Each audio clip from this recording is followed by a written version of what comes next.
आज हम हिंदी साहित्य की महत्वपूर्ण रचनाएं एवं उनके लेखक के विषय में बात करेंगे जो विभिन्न परीक्षाओं में अभी तक पूछे गए हैं।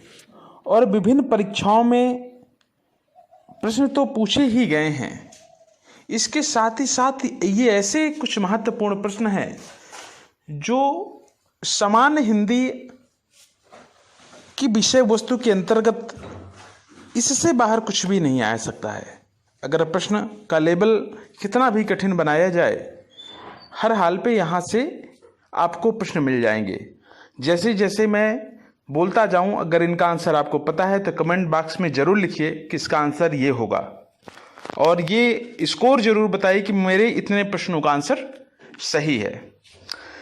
पहले हम बात करते हैं, पृथ्वीराज रासो के लेखक हैं चंद बरदाई। पृथ्वीराज रासो रासो काव्य का महत्वपूर्ण ग्रंथ है। इसके लेखक चंद बरदाई विभिन्न बार परीक्षाओं में पूछा गया है। बीसल देव रासो, इसके लेखक है नरपति नाल। इसी को श्रृंगार काव्य में लिखा गया एकमात्र ग्रंथ है। बीसल देव रासो जो है इस श्रृंगार रस में लिखा गया ग्रंथ है। परमाल रासो, जिसे आला खंड भी कहते हैं, इसके लेखक है जगनिक। विजयपाल रासो के लेखक है नल्ह सिंह। हमीर रासो के लेखक हैं सारंगधर।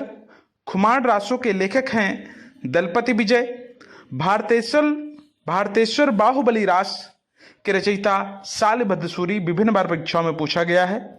चंदन बाला रास के रचयिता असगु हैं। जय मयंक जस चंद्रिका के लेखक मधुकर कवि। पौमचर्यु के रचनाकार स्वयंभू है। पौमचर्यु के रचनाकार स्वयंभू हैं। स्वयंभू को अपभ्रंश का वाल्मीकि भी कहा जाता है।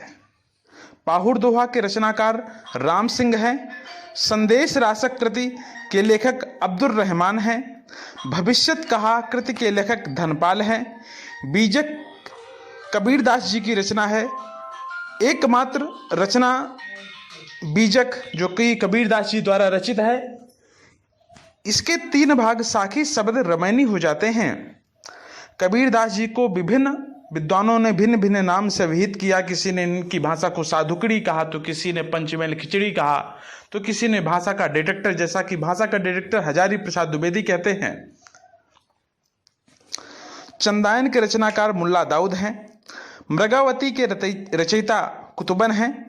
पद्मावत के रचयिता मलिक मोहम्मद जायसी, जो कि अवधी भाषा में लिखा गया एक विरह ग्रंथ है। मधुमालती मंझन की कृति है। सूरसागर सूरदास की रचना है। इनकी महत्वपूर्ण रचना सूरसागर, सूर, सरावली, साहित्य लहरी इत्यादि हैं। प्रेम वाटिका के रचनाकार रसखान हैं। सुदामा चरित के रचनाकार नरोत्तम दास है। भ्रमर गीत नामक प्रसिद्ध ग्रंथ जो लिखा है वो सूरदास जी ने लिखा है। उधो शतक नामक ग्रंथ जगन्नाथ दास रत्नाकर जी द्वारा लिखा गया एक महत्वपूर्ण ग्रंथ है। आप इन समस्त रचनाओं को सुनने के बाद स्वयं इनका उच्चारण करें, जिससे सारी रचनाएं आपको कंठस्थ हो जाए। धन्यवाद। नमस्कार।